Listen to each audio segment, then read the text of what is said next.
Well, let's tackle another important question here.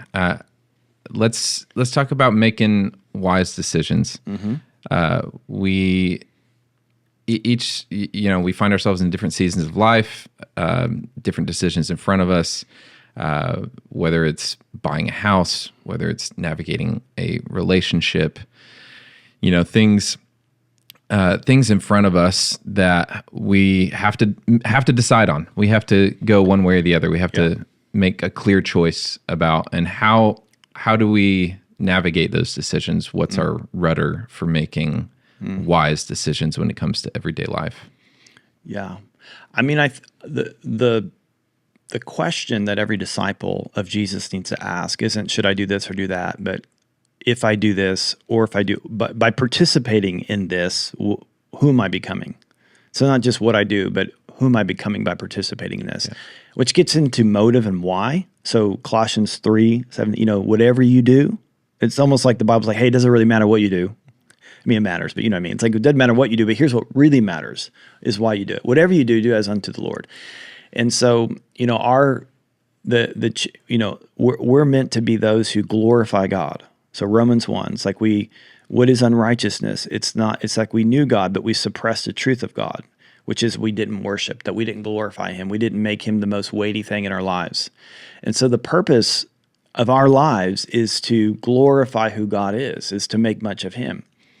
And so whatever we do, we need to that's what it means to put God at the center. What is godliness? It's putting God at the center of your life. It's a central reference point. And so it's not so much, the big issue isn't should you take job A or job B. The issue is why would you take job A and why would you take job B? And like if you have your list of pros and cons, for example, that's what everybody does, right? Yeah. You write a list of pros and cons. What are you writing down, and how much weight do you give that pro or that con? That says a lot about why you're making this decision. Yeah. So if it's money, if it's starting salary, if it's opportunity, if it's those kinds of things. And those aren't bad. Yeah. But for the Christian, for the one who wants to glorify God with all that they are, how do you make a wise decision? Wise decisions are made in light of what's ultimately important, eternity. And the only person who knows that is God. And so putting God at the center helps us make some wise decisions. So if we do things wanting to make much of God, so I know the financial payoff, but what's the kingdom payoff?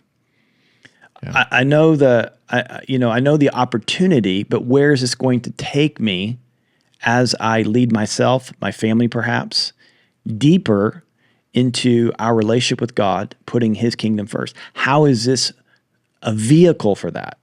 Yeah. And that's the question that you really need to nail down is, who am I becoming, and how do so whatever I do. So he may not care as much about where you work, but how do you show up to work? Yeah. Like, what's your ultimate goal? I don't know that he cares much about where you live, but why do you live there? Do you live there because it's like, well, this is the neighborhood I want, it's a school district? I mean, that's fun. Those are fine things, and I think about those things too.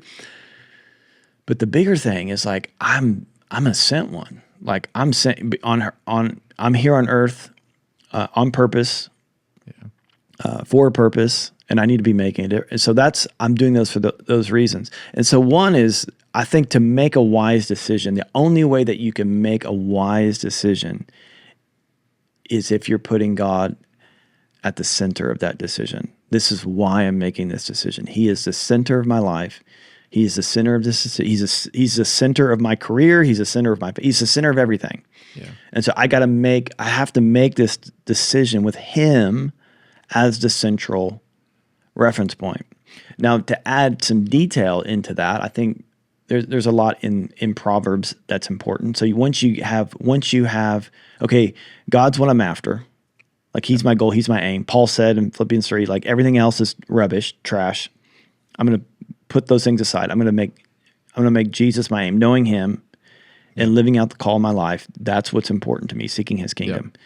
So with that goal in mind, then you get practical. So Proverbs, I think it's in 12 or 14 maybe. It talks about like how the wise and the simple make decisions. How's the wise and the foolish make this simple? And Proverbs 27 is that the prudent person or the wise person, like they consider their ways. And the simple person, or sometimes the foolish person, the Bible say, they just think it's all going to work out. Yeah. And so they think about, I got this from Andy Stanley, it's not our intention, but it's our direction that determines our destination. So like you may intend to go to Kansas City, but if you get on I-55 North, you're going to end up in Chicago. Mm. And so what's more important than your intention is the direction of your life. And so it is important in making wise decisions is to take stock and to say, am I living wisely, looking at where I'm going, or am I just figuring out like, it's my intent, it's what's in my heart that's really important. It's my intentions. And so in making these decisions, you have to look at the trajectory of your life and where this is heading and be honest with yourself. And that's impossible. It's nearly impossible without other people. Yeah. And so community is really important. In fact, even in that, if you think about in Proverbs, it's the wise, there's the simple, there's the fool, and there's the evil.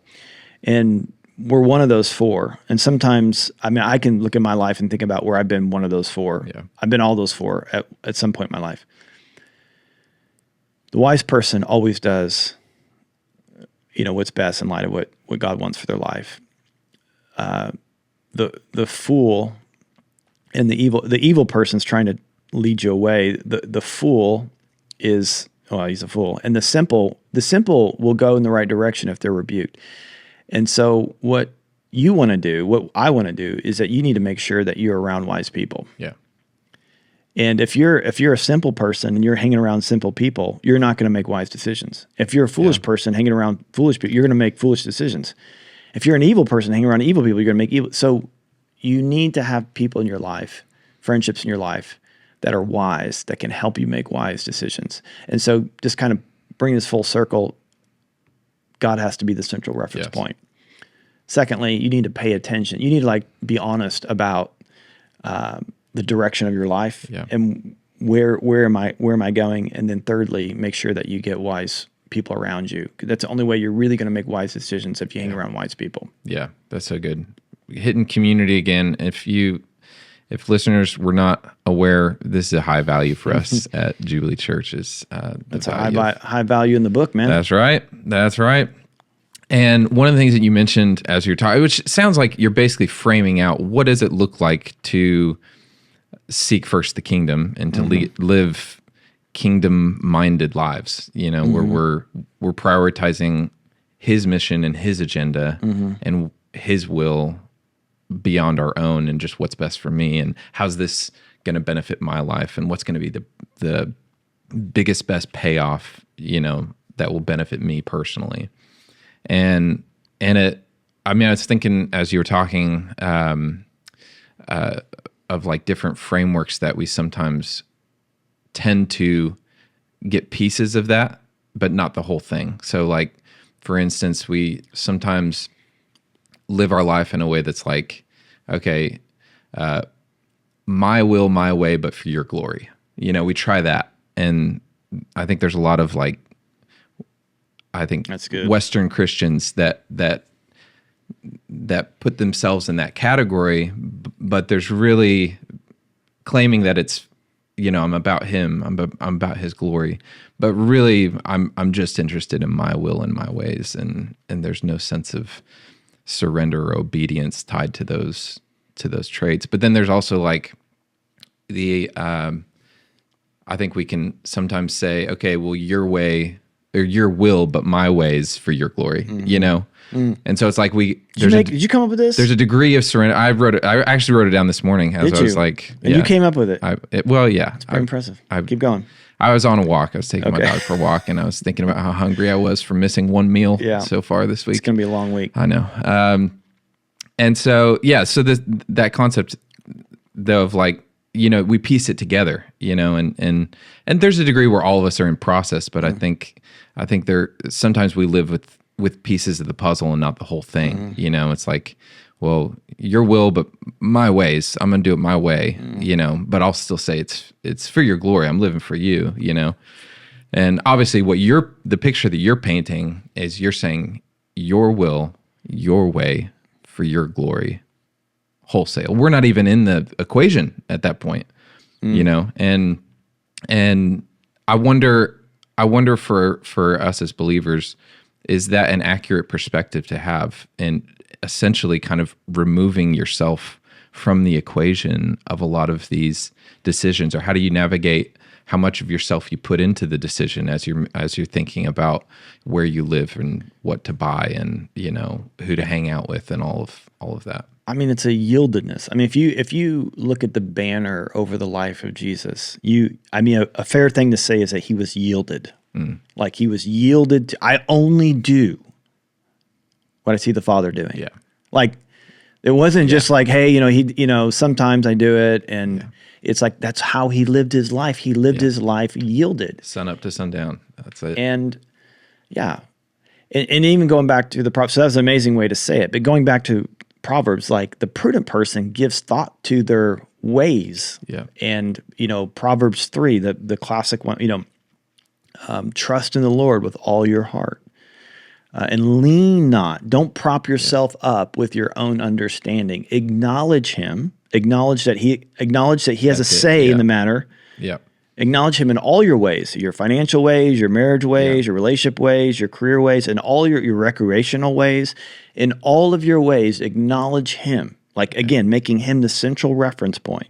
In all your ways, acknowledge him, and he will make your path straight. Yeah. He'll make your path obvious, I think one translation says. Yeah. And so how do you make a decision? Well, you trust in him, and you acknowledge in all of your ways and all the things that you do. And so the prudent person says, okay, what are my ways then? Yeah. Like, am I doing that? Not do, and I think I like your little, were they W's? Will, ways, and... Well, it doesn't matter. Glory, but anyway, exactly. Well, WWG. Yeah. We'll polish it up later. All right, we'll work on that. We got to get that to preach. Yeah.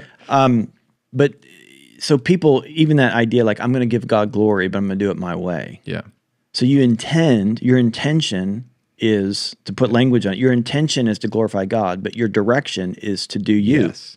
Yeah. And so the wise person, and this is what we're trying to help people understand.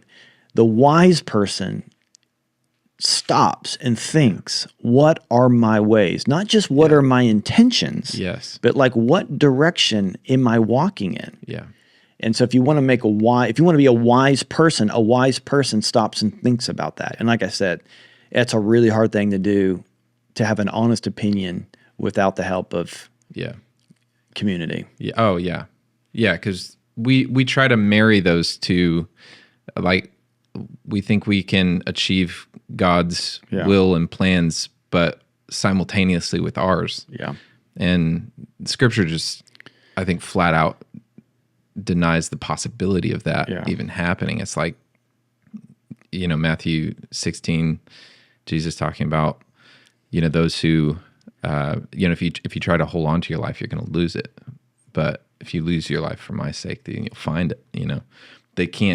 They can't marry. You can't marry the two, and I think what you're talking about is just like that foundational concept of just like living for him, nothing else, muddying the waters, like just trying to figure out, okay, acknowledging him in everything that we do, everything that we say, everything that we are, just like putting him at the center of our lives, which is incredibly helpful. Anything else that you'd want to share on that topic before we move on? No, not really. There's a guy, I forget his name, who coined the phrase, but he coined the phrase functional atheist. And I was just reminded of that phrase as you were talking, like, we're a Christian, or in name, we're a Christian, but functionally we don't believe that he exists. Yeah. And that's a big statement, I know, but that's why we're beating the drum on this. And this is why, if you read the book of Hebrews in particular, whoever this person is beating that drum, like, don't throw away your confidence. Like, don't be functional atheist. Don't throw away your faith. Like, that you like keep trusting in him, keep believing in him. And so we can believe in Jesus in a moment and then functionally walk as though he doesn't exist anymore. Yeah. And that's why Paul so simply says in Colossians 2:6, that as you receive him, so walk in him. So as you became him, which is, I'm a terrible leader of my life. That's what when you became a Christian, this is what you confess. You confess, I'm a terrible leader of my life. Every time I do my own thing, I end up in a ditch. And one day I'll end up in hell if I don't. And so I'm going to trust in him. He needs to save me and lead me. Yeah. And just keep doing that every day of your life. Yeah. I'm a terrible leader of my life. I am trusting and depending on you. Yeah.